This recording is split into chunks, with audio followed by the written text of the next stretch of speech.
Zach. Yeah, thank you for joining this morning. I know we're kind of kicking off in about a minute. Yeah, welcome everybody. You're here at the coding track. Today's session, this morning's session, how to use protection and app security talk with Zach Eisenhower. Zach, you want to introduce yourself and I will let you go ahead and get started. Awesome. How's it going? My name is Zach Eisenhower, and I've been in application security for right about 3 to 4 years now. Whenever I got my start in the industry, I did start as a software engineer, and security was just a very new field for me. I didn't really fully comprehend it, understand the pathways within it, or really just a lot of facets, or like what you're studying whenever you go into application security or security as a whole. But I got interested, I got intrigued, I started joining the club, going to community events, and then kind of just got my bearing within the industry itself. Some background is I worked in application security over at Citibank. I was helping secure application host security servers in Node.js and then also PHP. And I also helped secure over 700 applications on my time during global payments. I'm currently an application security developer over at ISN, helping implement SaaS and DaaS processes throughout their enterprise. Now the background comes to how does that apply to startups? What I just mentioned was a financial institution, a large-scale software payment processing company, and then kind of a mid-sized software company. In terms of software background startups, I think there's two major security concepts that apply to application security that I'm wanting to go over today. So the first type is SaaS. SaaS is something that's super easy to implement within just a small startup project and a small application, and something that has a large impact. SaaS stands for Static Application Security Testing. And the idea is as you go and deploy your applications and as you run your builds, you can go and check for critical vulnerabilities and you can remediate those vulnerabilities. To kind of give an example, here's some C code that y'all might be familiar with. I'll give you kind of a chance to look over this and see if you notice any issues whatsoever.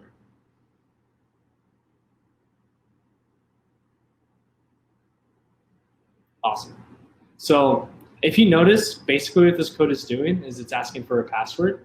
It checks to see if the password matches. And if it doesn't, then it tells you wrong password. And if it does, it tells you correct. And then if you pass the check, it gives you root privileges. If you're just a novice programmer, maybe you don't have a heavy security background, you haven't done the due diligence or research to actually understand some of the vulnerabilities, I think this code would look fine. It would pass the check, it would get the job done, and you would deploy it. The major problem here, though, is in execution. If you notice, they create a buffer size of 15 on line 6, and then you're doing a, and then they're viewing the buffer there to do a check. What happens whenever you go above 15 characters in the buffer? If for those of you without like a familiar C background, before kind of this was remediated, this is the definition of a buffer overflow. And the idea behind it is once you exceeded your buffer, you're hitting memory addresses that you didn't otherwise want to hit. So once you've surpassed 15, something unnatural would happen within this code base. I would typically go through the process of demoing this to you to show you in person, but most operating systems themselves have protected against this vulnerability because it was so well known and prevalent throughout the industry whenever it was first discovered. But in a nutshell, if you typed in a password that was longer, maybe it was 20 characters long or so, the memory address will pass, it'll actually flip the bit for that if statement, and it'll actually grant access to the user, even though their password was incorrect. This is something that a static code analysis tool could prevent if you just run those simple checks through the process.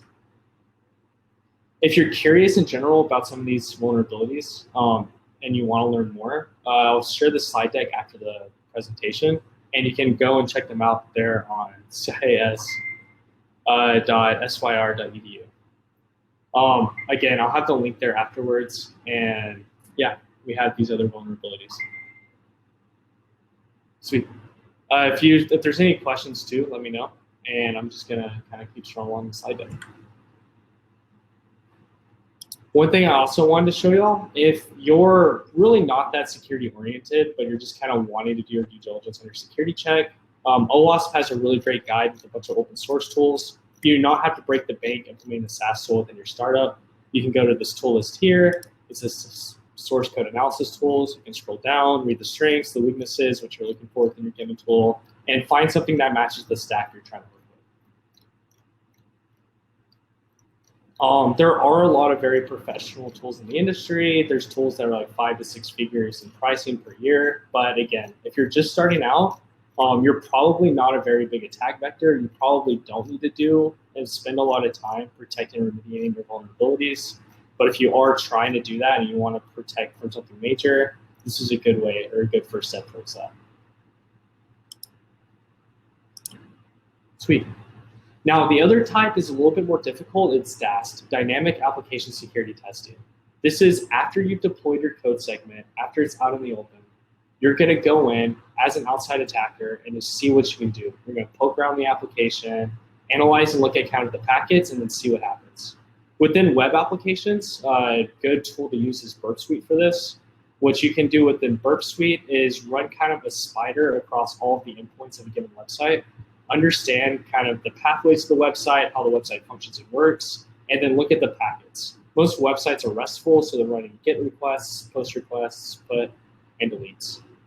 Whenever you're kind of analyzing those packets, you can modify and change the payload in ways that the developers wouldn't expect, and then maybe get something you otherwise wouldn't have been able to get access to. In some of those packets, it's very common to be able to execute on a SQL injection, get some database like returns that you never would have expected. There's ways to do NoSQL injections. There's a lot of different ways you can modify and change and edit a packet, where if you're not doing proper backend validation, can hit you hard. And we see startups getting compromised every single day from that. Keela, am I going too fast? Am I keeping a good pace? Still there? Okay, cool. And yeah, honestly, that's kind of most of what I had to cover today. I know application security can kind of be a big entry-level concept. I was wanting to leave some time for questions, but just as like a high-level overview, if you're a startup and you're brand new and you're wanting to implement some nice, safe coding practices, I think the best way to do that and the best way moving forward is really to start with one of those SaaS tools that I showed on the old website and then go from there.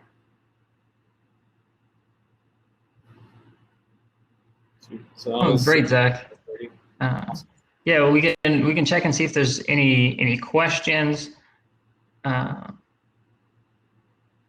Yes, we got Mike with a great comment.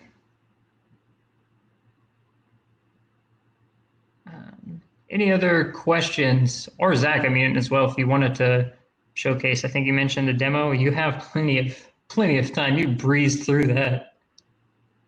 Yeah, I can try the demo. Again, the biggest issue there is... Oh, we do have a question from Frank. Zach. Recommend that TLS needs to be 1.2 as of this year. In terms of your TLS and SSL security, I think 1.2 was what was recommended. That was kind of something that was getting briefed in the OWASP top 10. I honestly need to go back through and look and see. The last time I was looking at TLS security was like early 2019, so it's probably changed quite a bit. Great. And then Zach, Frank had a question. Is AppSec something that can be done via outsourcing or third party, or is it something that their core team should really be focused on? So there is a lot of third-party ways to handle application security, specifically with DAST and kind of outside penetration testing. There's websites like HackerOne. You can put your code base on there and kind of set the scope of the attack, and then people will gladly bug bounty for you and try to find those vulnerabilities and remediate them. In terms of implementing and running SAST, I really think it's something you can do in-house pretty easily. If you're already setting up a CI/CD pipeline and you're already continuously deploying your code base, SAST is really just a couple of clicks. And it's something that your developers can also run locally just every once in a while to keep things in check.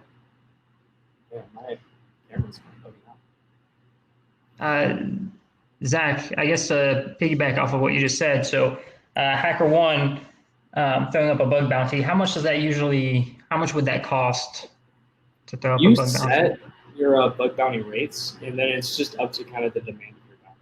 So you could set that towards like $50 a bounty fine, but there's someone wanting to actually pursue that as a security expert. It's kind of like up to the community to find out.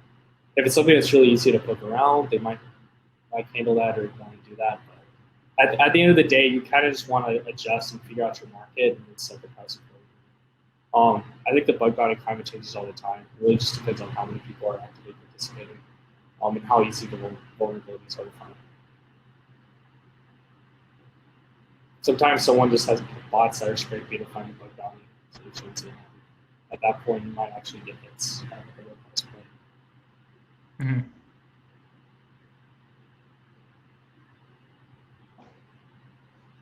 Awesome. Other questions?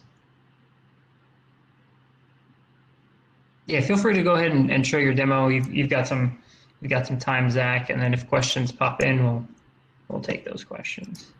Yeah, let me see if I'm active passing running. I think should have like accounts and stuff.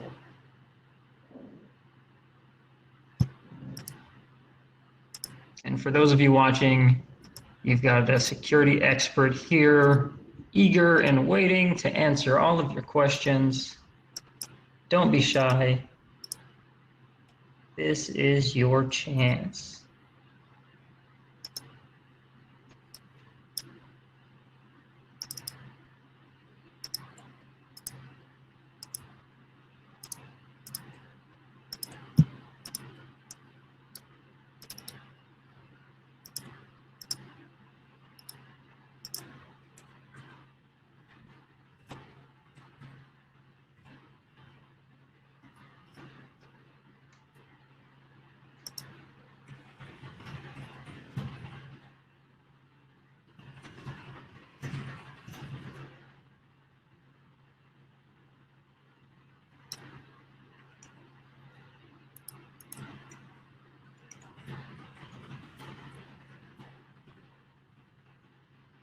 Okay, Zach, we've got Mike with a question. Do you recommend the shift left app dev? Shift left app dev. I'm going to be completely honest, I'm not familiar with the term.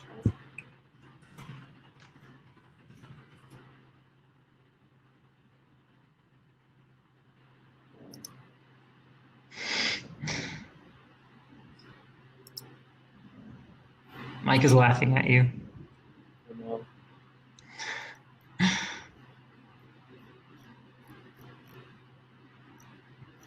Way to embarrass him, Mike.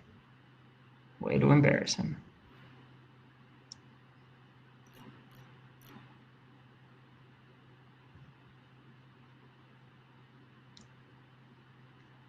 Mike, happy to hear an explanation if you want to type it up. Yeah, so I think, Mike, do you mean shift left as in like finding and having developers more focused on security from the early state to make vulnerability finding faster and easier in the long run? So you're not just like collecting a stockpile of vulnerabilities. Yeah, until pipeline before production. Yeah, kind of within my SaaS role, what we've been doing is a lot of the tool providers are providing IDE plugins. So literally as the developers are locally running their build, they're able to detect and see vulnerabilities and remediate them if they so choose. In terms of actual company policy and what we want to enforce, we really abide by a 30/60/90. Yeah, I mean, a like tool. Right now at my current job at ISN, we're using Azure DevOps. So we're using the Azure DevOps pipelines and integrating a SaaS tool from that. It's very much just a .NET shop, so Visual Studio, Azure DevOps. But in terms of my previous jobs, it's kind of just dependent. I actually used Azure a couple of things too.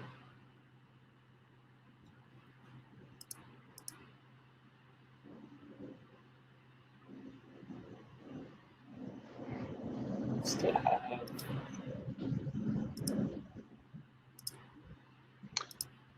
That's a great question, Frank. I believe all of these sessions are recorded. And I'm not sure exactly where they're going to be placed after the Dallas Startup Week concludes. I am assuming maybe on, I'll follow up with the deck on that. Yeah, Zach just shared his slides here. So we've got that.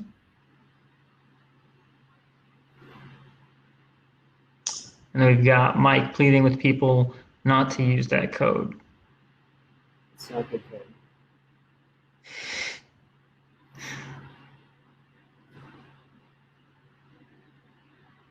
This is what you don't want to do.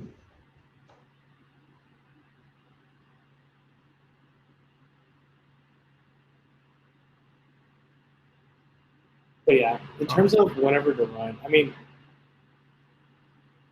yeah, you absolutely should be integrating at least at the staging step whenever you're implementing company policy for remediation. I think handling criticals and highs within 30 days, mediums within 60, and lows within 90 is always a good business strategy to deploy.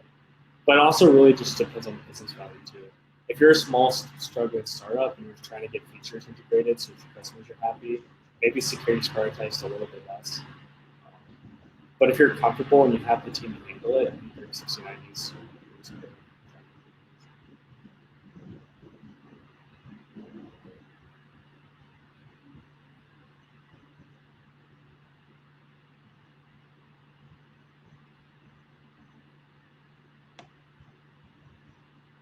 I guess, Zach, what are some workarounds?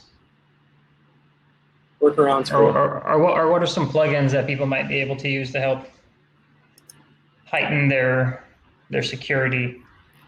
Yeah. So or push the blame on someone else. I think that's the most important piece, right? It's always going to depend on the stack that you're using. But if you go to owas.org, this link's also in the presentation. They have a community list of source code analysis tools, including a lot of open source tools too. So if you just go here, find something. Verdity is going to cost money, I think, if you're not open source.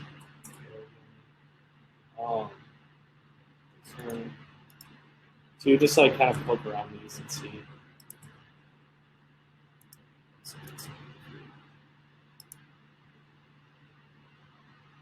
This is just if you're an extremely frugal startup that wants to get your SaaS games out of the way. I think these tools definitely do the trick.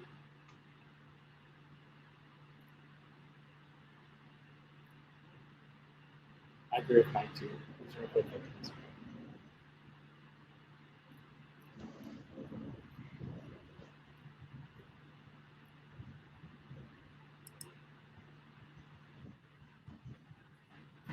Awesome.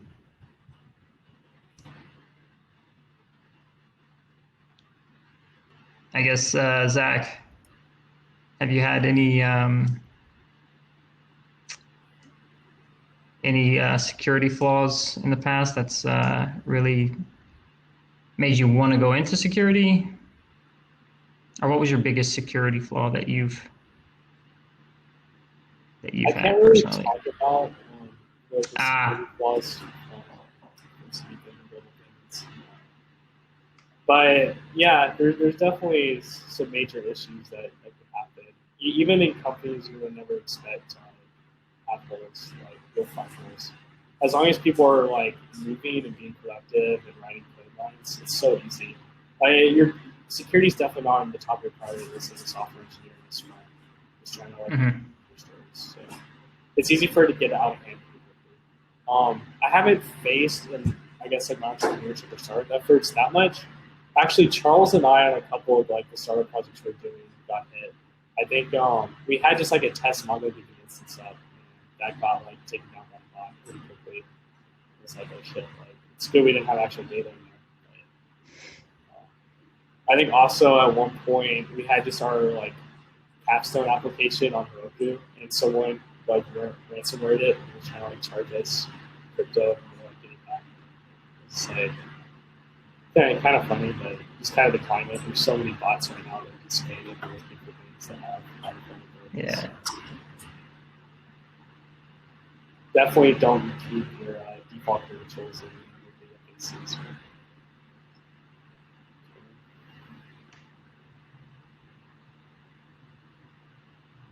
Another good, if you're just trying to be security oriented and you want to study more, this is what a lot of DAST security testers will go off of. They'll kind of read through and check thoroughly for each of the 10 items, and then if they feel like none of those apply to the application, they feel like they can get a pretty good roadmap of them, then they'll kind of sum it up, write your report, and send it back to you. Whatever you're hiring outside. So if you're just kind of security oriented and curious about it, like you can take a deep dive into rejections, SQL injection, take a better understanding of like what's the state. It's always going to help you. Also, if you're interested in learning more about security, the community and just the amount of events that security professionals have is awesome. Obviously, the biggest event's DEF CON that's happening in Vegas each year. But outside of DEF CON, this trend kind of started first in Vegas, but it kind of expanded to the rest of the United States for B-Sides. So there's a B-Sides Las Vegas, but there's also a B-Sides in most major cities. There's a B-Sides Atlanta, B-Sides Dallas, B-Sides Austin. In almost any metropolitan area that you're in, there's probably security professionals organizing these events. And they're fun. They have textured flags. Like, it's very gamified. Yeah, that's also something I'd suggest too. If you're looking to learn more, the OWASP Top 10, and also just like search for security events on meetup.com.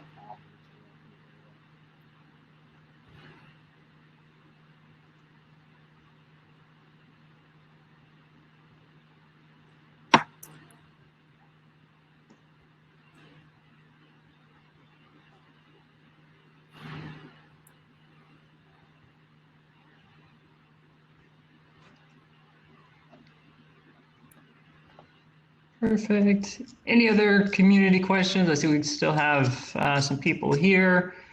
You have any questions about your specific startup? Did you have anything else you want to add?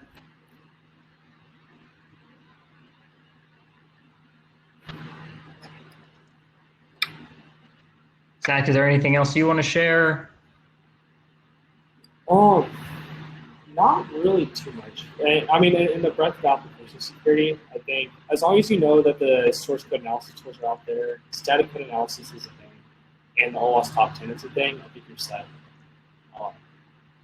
Also, if you're trying to learn more about DAST specifically, something that you can explore is HackerBox and follow. There's a YouTuber called IPPSec.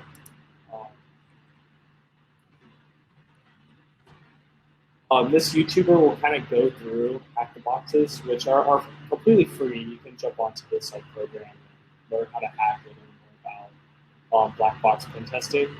But if that's kind of your curiosity, this is an interesting track. There's a neat certification called the OSCP, which you can follow along this way too. This is outside of the realm of DAST. This is really just full-blown black box where you're considering networks within your pen test, you're considering any factor in the OSI layer, or any of the OSI layers versus just an application. Cool. Hey, Zach, we've got 2 questions here in the chat box. Yeah, I can repeat the things I just listed. So the first thing, and again, I posted the slide deck above, but there's the static code analysis link. This goes to OWASP. OWASP has kind of their breakdown of what static code analysis is. If you're curious about what a CEA means, maybe read it online. They also, if you scroll down to the bottom of this, have a tool list. For the tool lists, you can look up a list from NIST or a list from OWASP themselves. If you go to the OWASP tool list, they have kind of what you're looking for in a tool and why you would integrate a tool, a pretty great breakdown. And then they have these tools here. Again, depending on the stack you're using, there's tools for various different things.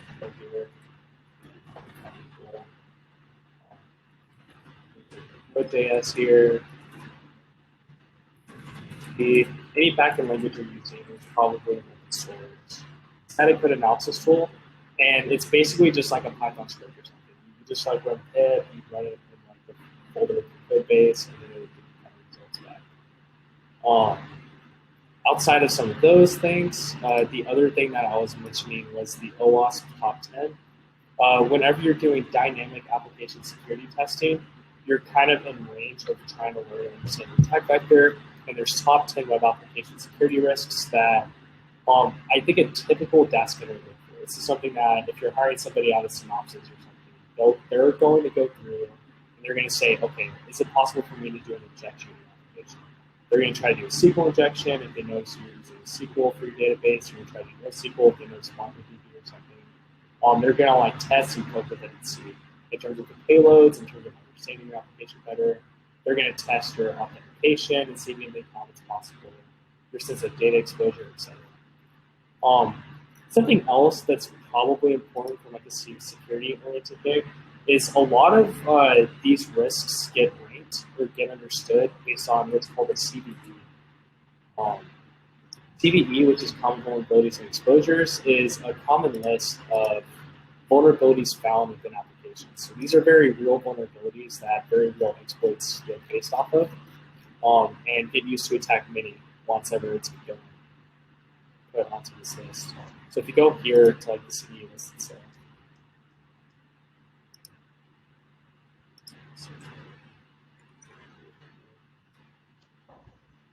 you can kind of see just and get a better understanding. There's obviously going to be way too many CVEs here, or you don't want to do anything with it. But just as some background, these rankings aren't just arbitrary. It's based on very real attacks that are happening. Those attacks are getting documented. And then the last thing that I was covering was outside of the realm of just doing SAST and doing DAST, you'll also see just black box pen testers. They'll come into your organization with just the idea of how do I attack from like a virtual standpoint. What OSI layer within your computer can I hit the hardware level? Can I just plug in like a flash drive and I'm done? Can I do kind of a scan on all the IPs within your network, get a better understanding of what's running, what your services are, then go into your service and then start doing application security. There's kind of deploy different methods you can use just as a contester like yourself. If you're curious about that, if you want to learn more about that, if you want to see that process, there's a YouTuber called IPPSec, and there's a website called HackerBox. IPPSec does walkthroughs, so you can kind of see what a contester is actually doing whenever they go through and notice a box on the open web and then hack it all the way through to like exploiting it and running a remote code execution and doing whatever you want with the box itself. But if not, like again, you don't have to become an expert in this to implement it. You can just run the SaaS tool and then whatever it tells you to fix, and you're good from a security standpoint. You're a lot better than most of the people out there. Awesome. So Zach, we've got 3 minutes.